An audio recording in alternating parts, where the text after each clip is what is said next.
Starting in Sukhasana, bricks and an odd prop this morning. We're going to start with a funny breath that you might need a tissue for. So have something handy up your sleeve or something if you can. Why yoga this morning? Our answer is to learn or to continue to learn. Part of being human is learning. So being on the mat, we learn lots of different things. So let's see how much we take in this morning. So having those tissues handy, find your comfortable seated position in Sukhasana. Hands can be wherever they fall, wherever they feel comfy. They can be down, they can be up, they can be together in a mudra if they feel more comfortable. But we need a nice long spine because we're going to do a breath practice now. If you're not comfortable in this position straight off because your hips are a bit tight, put your legs out in front of you, just straight out in front of you, and sit that way if it's more comfortable. The legs don't really matter. The point is Sukhasana, easy pose. Find a comfortable position to do your breath practice. Okay, so we're taking Kapalabhati breath this morning, shining skull breath. If anybody doesn't like this, take ocean breath, which is the one that we did the other day with a sort of wheezing sound as you exhale through your throat, or just breathe. The Kapalabhati breath is quite a strong breath. The contraindication for it is anybody with high blood pressure. So if you think you have high blood pressure, please don't do this one. It's not great for you. So what we do in this one, I'm not going to show you my belly because often fit yogis would do that, but I'm not going to. But you're using your diaphragm essentially and that area of your abdomen. So we inhale, I'm just going to explain it first. We inhale and then we draw our stomachs and the abdomen back towards our spine as we exhale, and we do that with a series of it feels a little bit like you're being punched in the stomach. So if I just show you, I'm not explaining that very well. You breathe in and then you go. So you're breathing out, but in short blasts. You can take as many as you need to just to get to the bottom of the exhale. The feeling is, as I say, of somebody sort of doing that to your tummy, pushing it backwards. You're using all the muscles in your abdomen in the exhale to just pull back and pull up to expel the breath. That should be the feeling. So have a little go at it yourself first.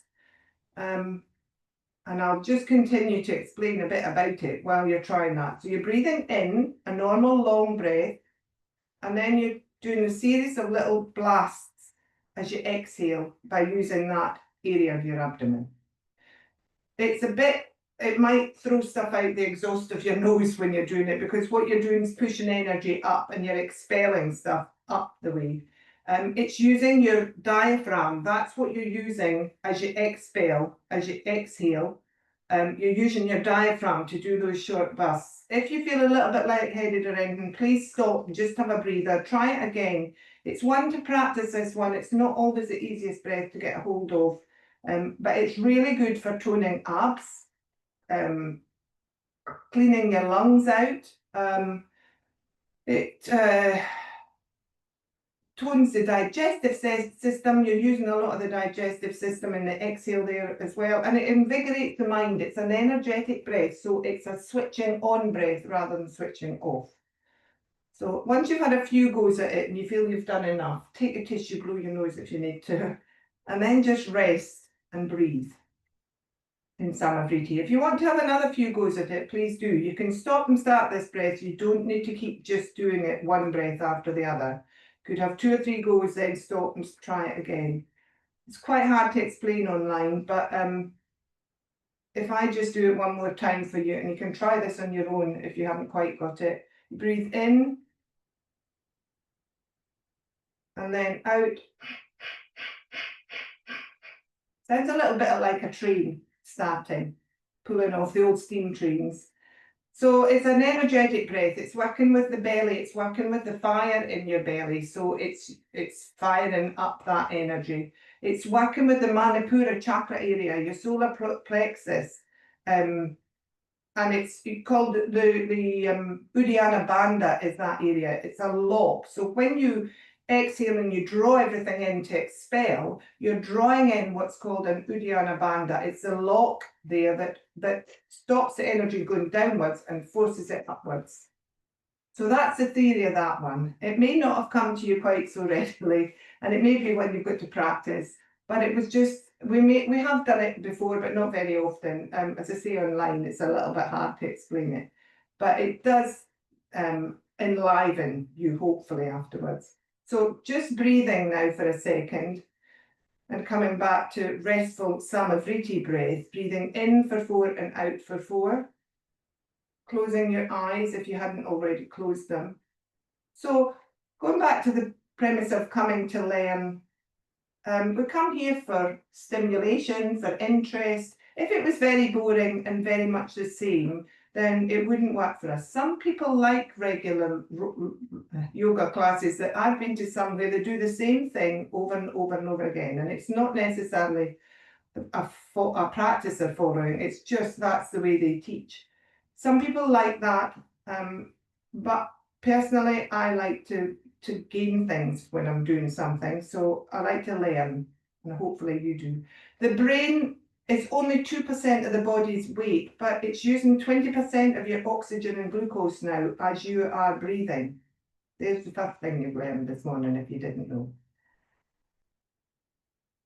Okay, so let's go to the next thing is reflexology. We're moving on to a little bit here. Another ancient practice. Just for a second, find the pad of your thumb area on your hand and give each side a little massage. So just massaging into that pad area, the fat bit at the bottom of your thumb. So we're moving from one ancient practice to another here. Reflexology is just about the same age actually.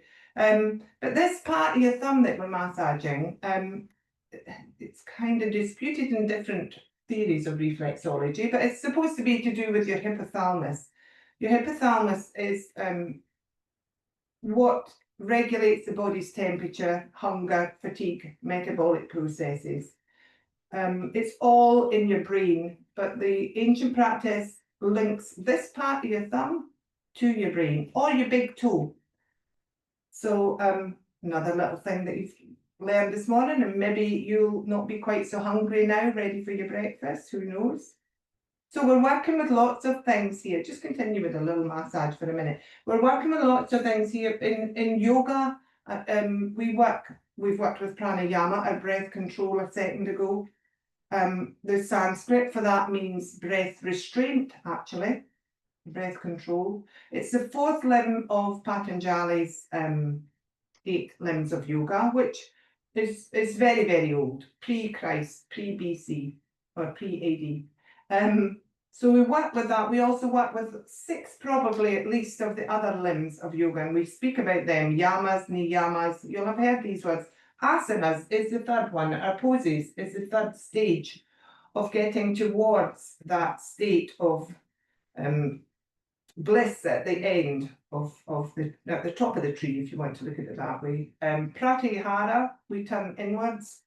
Dharana, and concentration. So you're already getting at all these limbs on the tree. We're already heading towards the top of it in yoga classes that we do here.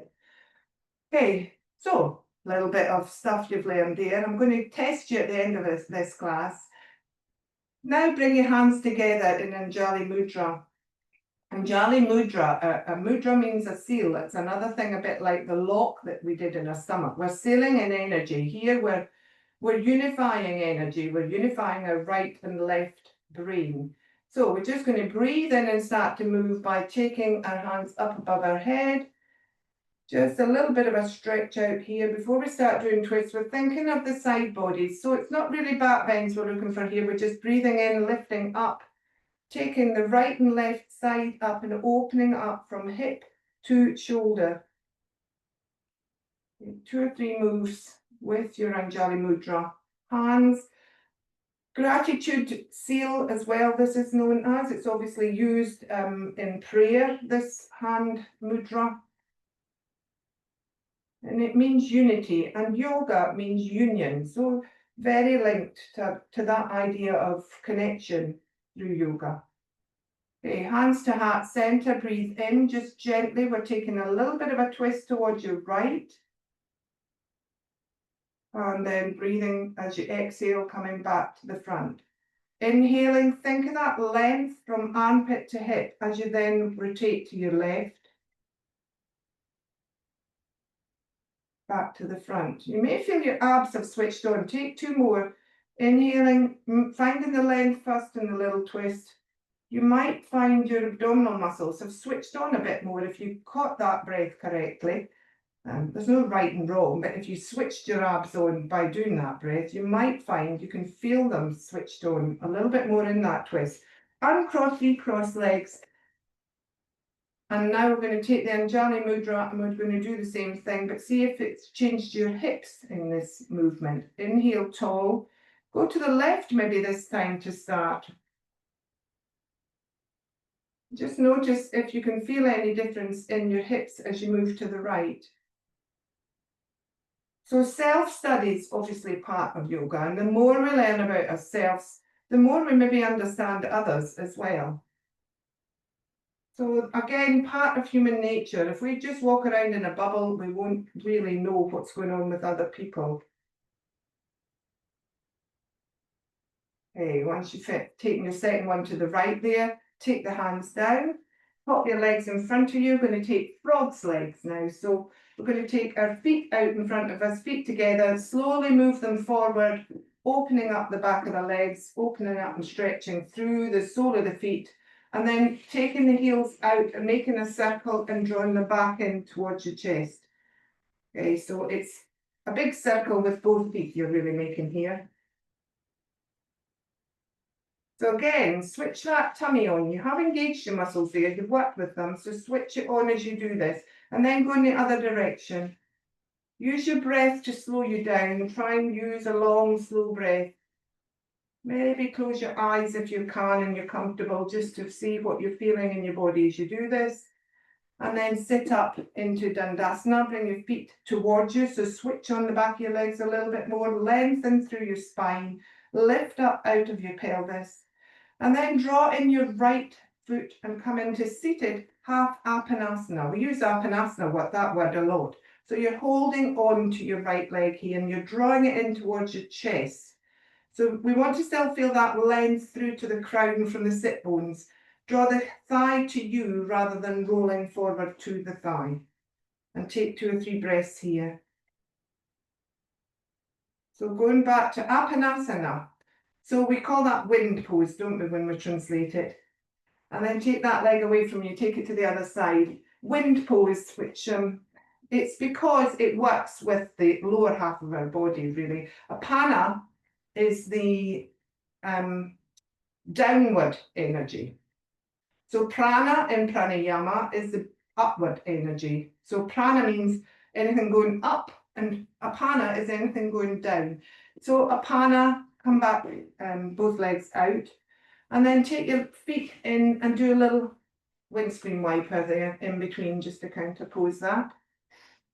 Yes, so prana is to do with the inhale. Apana is to do with the exhale, because it's expelling stuff.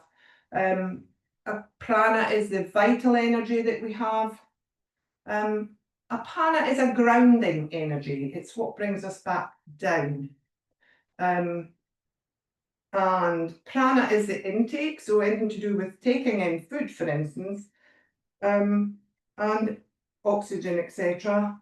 Apana is the elimination, so oxygen being changed and coming out of our lungs, but also the lower half of our body, the elimination that takes place there. That's apana, that energy that moves everything out of us. Okay, so come to a standstill. Bring your knees in now. Hold your calves if you're comfortable doing that, or just the back of your thighs. Draw up nice and tall, and then tuck that abdomen backwards. So draw the tummy back again towards the spine. Tuck the chin and roll down, and just come into full Apanasana. So Apanasana, or maybe it's more like child's pose. A lot of the poses are the same, but just in different positions. We're just moving the energy in a different way.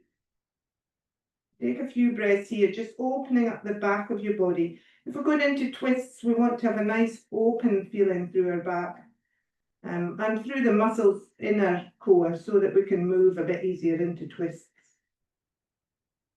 And then breathing in, come back up, stretching both legs away. We're taking that right leg in again, and you either can keep it here on the inside of your left thigh, or you can cross it over. We're going to take a twist here in Sage's pose, this one is. So whichever position you've chosen, hand positions can be round your thigh, or you can take it up and over and use the back of your arm to just lever you round a little bit more. But the other hand is your stability. So rotate that shoulder, take it behind you, and maybe even I come up in my fingers there. Sometimes you might want to use a brick, just to make sure you can really lift up through the spine to get ready for this twist. Really important to lift up through the spine to fluff up all the spaces between the cushions, my teacher used to call them, between the vertebrae, so that when you twist, you don't squeeze the little discs and things in between your vertebrae there, all the fluids, etc. Okay, so inhale tall, draw the tummy in again back towards the spine if you can, and then rotate on your exhale. And then inhale tall and rotate back to the front on the exhale again. So take 2 or 3 of those, just opening up slowly into that, and then we're going to hold in this position. For those of you that want to, as you inhale, you can take the arm up and you can use it to come over to the other side of the thighs, as I say, and hold there and use that as a little bit more of leverage to just rotate more into this twist. When you get to the third one, choose your position, hold that position and breathe. You may want to take your head and look towards the back shoulder. You may want to look down a little bit towards the floor and open up the back of the neck. Make sure you're holding that bent leg. Press into the foot that's on the floor of the bent leg and draw that leg back in towards centre. So finding your space in twists is just like anything else in yoga. You have to find what position suits you. You may not have your arm over like I have. You may have it wrapped around your thigh. You may not want to rotate your head and use your neck muscles in this. You might be just happy feeling that twist through the centre of your core. Okay, so now breathing in, rotate back to the front and uncross the legs. Have a little stretch out of that leg, a little shake out, and then come to the other side. So we're taking 3 little goes and then finding the pose again on the opposite side. So do it in the way that you feel you want to, and it may be different on this side. So inhale, but do remember to draw the tummy muscles back, lift up through the crown before you twist. Give yourself some support through the core, but also give yourself some space through the spine. Take 2 or 3 on the breath and then hold. So this is Ardha Matsyendrasana. Now Matsyendrasana, you might spot that word from what we did the other day there. I'm going to go this way. We started in Matsyendrasana the other day there, which is fish pose. So it's where we started on our back with the brick under our shoulders.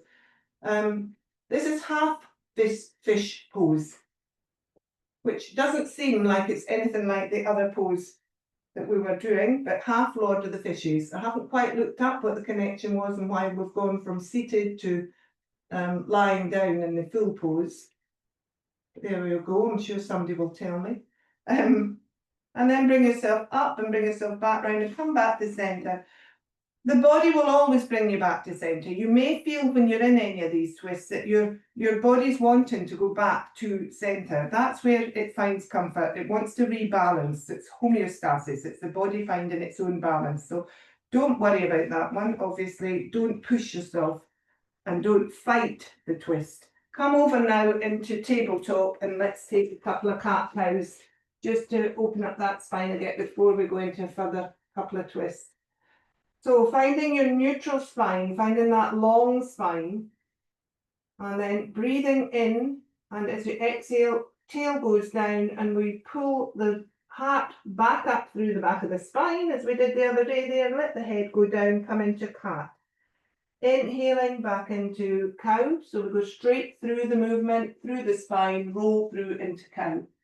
Now, I learned something yesterday because I knew the name in Sanskrit for cat, which is Majriyasana, cat pose. And I knew the name for cow, which was Bitalasana. Now, I always took from that Marjorie meant cat, which it does. Just continue a couple of more flows. And that Bittle, therefore, meant cow. But Bittle is also a cat. So it's both of these are cat poses, although we call the other one cow. Now, there we've learned something. Might come up in a pub quiz, you never know. And this whole flow I learned is called chakra, but to look at it, I've just learned it. Chakra Vakasana. Okay, so take a little seat back into child's pose, have a bit of a stretch out, extended child's pose. Head doesn't need to come to the floor, just extend through the back of the body. If the head comes to the floor, you're moving it down through to your neck, but you don't need to. We're just taking a bit of a stretch here. And then coming up, and we're going to thread the needle. So you're already in starting position, but sometimes you might want to just widen your legs a little bit more, an inch or so at the back, just to give yourself more space for this twist. So we're inhaling here, we're moving into I'm moving into my left hand, doesn't matter which side at the moment. We're taking the right hand up, and then we're feeding it through under the other arm, and we're coming down onto our shoulder with the hips still raised. So come down onto your shoulder. If you find that too strong, come back up, find yourself a cushion and pop it under your head. But otherwise, if you're comfy there, you can also extend that left arm out in front, put a little bit more of a twist in, or you can take that left arm and take it behind your back and find a little bit more of a twist here through your upper front of your core here. And just breathe. So you want to watch your hips haven't wandered over to the opposite side. Try and keep them central here. Keep the tummy engaged a little bit. But as I say, a twist shouldn't be forced. If you have a spring that's being forced into being twisted, it will just ping backwards. A twist we kind of move into slowly, so slowly wringing out the towel rather than trying to do it too quickly. Okay, and then hand back down by your face. Going to inhale, slowly bring yourself back up. Open up again on the other side, and then take yourself to the other side. So if you needed something under your head, use it again here. Twisting through, down onto that opposite shoulder. Hand can stay in front of your face for a bit of extra support there, or it can extend or go behind your back, whichever you want. Maybe try all three and see. I'm just going to sit up because I'm talking backwards. So take a few breaths here and thread the needle. So going back to the Sanskrit words that I don't know some of them obviously, some of them have just been made up to fit. These poses are all relatively new. So it's only in the last 100 years or so that we've started giving them all these fancy names. A lot of teachers like to use the Sanskrit. I do because I quite like it to link it to the tradition of yoga. But there's no need to know the Sanskrit names.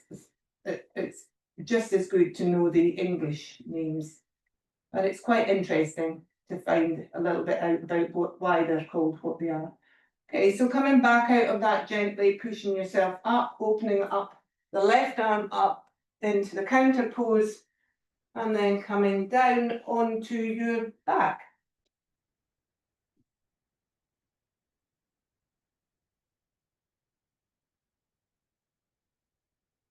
So lying down on your back just for a second, feet flat to the floor. Maybe take them to the width of the mat and just do 2 or 3 very gentle windscreen wipers. Don't go over too far if your body's not ready for it. Yoga is all about listening to what's right for you. Again, we're learning about ourselves, but it's not about pushing yourself into any of these fancy poses that people have made up in the last 100 years, remember. It's about learning about yourself rather than about the poses. What you do in the poses teaches you something. If you force yourself into doing them full pelt, full flow, whatever, and you damage yourself, then that is teaching yourself something about yourself. So you have to listen to your body and listen to what you need that day. Okay, coming back to knees bent, feet to the floor. We're going to take our right knee up and then our left knee up.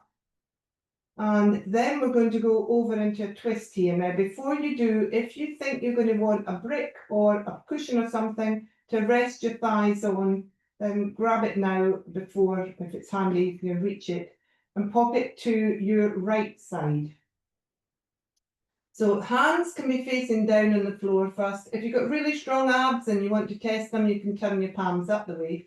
But draw your tummy in again towards your spine. That's your support here as you go into a twist. And then we breathe in as we do that. And as we exhale, we just gently roll over onto our right hip. So try and keep your shoulders on the floor. If your legs don't quite reach the floor, stick something under them now, a brick or something. But try and keep the shoulders on the floor in this position just for the moment. If your legs do go over, they might go over and lower down. You might have to unfold your legs a little bit to get them down. It might be that you can go straight over, or it might be that it's going to take a couple of goes. We're going to try this 2 or 3 times, so don't worry. So wherever you've got to the first time, just leave the stuff on the floor that supported you. Draw that tummy in again. Inhale and use the inhale and the tummy to lift you back up to the top. And then try that to the same thing to the other side. But before you do, if you feel at all, go down to your lower half. If you feel at all a sense of weakness or imbalance there, take both feet one at a time back to the floor. Have a little stretch through your legs. And switch on both sides that way. Maybe have a stretch through your left side, particularly, because that's the side we're going over to this time. So then draw your feet back in. If you've already gone the other way, that's fine. Knees in again, one at a time. Tummy switched on. Use the inhale. Exhale is what we use to lower ourselves over. Inhale is to come back up, remember. So notice, is this side quite different? I notice my shoulders having more trouble staying on the floor than the other way. So that's telling me something. I'm a bit tighter this way. Using the inhale again and the tummy muscles, draw your knees back up. Have a stretch again if you need to in between. Otherwise, over to the right side this time. So using the hands to support you maybe. And sometimes I say don't worry about the shoulders, but here I'm saying leave the shoulders, try and support the legs. Might have to use your hand or the bricks again here, but this time stay over on the right hand side. So use the bricks, use your hands, use whatever you need to take the weight of your legs. If you've managed to get over, no problem, and your shoulders are still on the floor, rotate, first of all, if you have got over, take your right hand and pop it on top of your left thigh. Just give yourself a little bit of extra weight there to come into the twist just a little bit further. You can try that even with the support. Don't worry, you don't have to have your knees on the floor. It just gives you a little bit of help for the hips to come round a little bit more into the twist. And going back to that back shoulder, my left shoulder here, rotate your hand on that's outstretched in your left hand. And maybe you can even rotate your head to look towards that hand. And as you do that, you can feel your shoulder then settles back into the floor a little bit more. Should feel a nice big twist here. It should feel a real opening through your left side and quite a contained feeling on your right side, but quite a sort of twist feeling across your abdominal area. So twists aren't for everybody. I love a twist, but some people don't like them. If it's not for you, get yourself out of this and find Bananasana or something that you feel more like doing this morning. You do not need to follow a yoga class to the letter. You are there to do your own practice with other people rather than follow it all as one big group necessarily. Okay, so then coming out of this and going to the other side, we're going to engage the tummy muscles. Make sure your head's looking up the way. Use your hands to support you as well. Inhale and use the inhale to lift yourself back up. Legs might feel a little bit heavy. And pop your feet one at a time back to the floor. take them away from you. Have a right side stretch, a left side stretch, a full body stretch. And then we're going to go to the left sides when you're ready. So bringing the feet in again, one at a time, legs in again, one at a time, engaging the tummy muscles, inhaling, using your exhale to go over to the left side, having moved your bricks, hopefully, if you've remembered. You need something at this side, maybe. Bringing the legs down to the floor if you can reach it, but if you can't, it's not a problem. If you have got to the floor, just watch if your top hip has slid backwards, if your knees aren't in line. Use your hand just to hold that top thigh. See if you can bring your hip forward just a little bit more so your knees are still stacked in line. And then go up to the back shoulder and rotate the hand, open up that side. Notice any differences. I can really feel this through my underarm on this side. It tells me I've got a very tight shoulder on this side. But the longer you're in a twist, the more your body will give. And the more you use your breath, the more it will work with the body to give.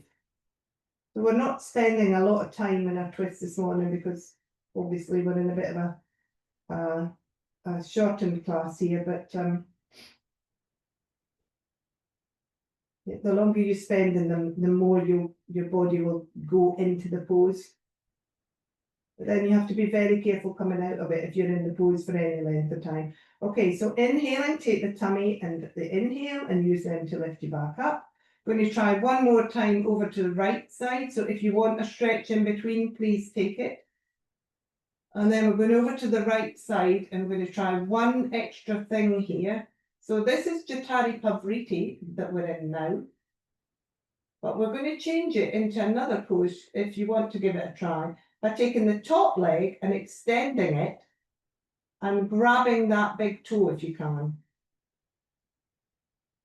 So you've moved from Jatari Pavriti into Supta, which means lying down, Padang Hastasana, which is toe, pad, angust is, pad is foot, angust is toe, and hasta is hand. So you've changed from one pose to another and they changed the name if you've managed to get there. Quite a big extension, that one, so please don't push it if you can't reach that. Okay, so then taking your foot in, if you've got the leg extended, inhaling, lifting back up on the inhale, having a stretch if you need to. Try that again on the other side just to finish and make sure we've balanced completely here. Take the feet in one at a time again. Remember, if you've had extension in between, rolling over, catching that big toe if you can. If you don't want to, then just lie in the twist and see if you've got that a little bit further into it now that we've done it 2 or 3 times. Use the breath to engage with the body and disengage those muscles. A nice big stretch on your I've forgotten the name of them. The big IT muscles, the ones that go down the side of your outside of your thigh. If you've managed to extend that leg, then you'll really can feel that nice stretch there. Okay, so inhaling, tummy engaged, rolling back up, coming back up to the top. Feet go down one at a time, extending the legs away from you, having a right and left and full body stretch again. Enjoying the space you've made between your waist and your ribs, hopefully, by twisting. One side's the agonist and one side's the antagonist. The antagonist opens up, so you should feel nice and open as well after the twist. And then come into Shavasana just to finish off. Take a few breaths in Shavasana. Find that inhale again. Find that exhale again. So Jatari Pavriti, going back to it, is actually called abdomen turning pose. Somebody's thought these all out. I have a book here that's got 2,100 asanas in it, and somebody has given it a Sanskrit name for each one. But it wasn't somebody 2,000 years ago. Just remember that. If you feel that you get a bit lost when people use Sanskrit, don't worry about it. It's really that they're using it for them rather than for you. So just for the last little few breaths here, let's use another tool in yoga, a mantra. A mind tool, that means a mantra. Let's say on the inhale to ourselves, let, into your head or out loud. And as you exhale, say go. So let go through the inhale and the exhale. Breathing in for 4, out for 4 a couple of times, and then maybe changing that exhale, the go, to 6 on your count of your breath. So inhale for 4, exhale for 6 as you say go. Let go, release.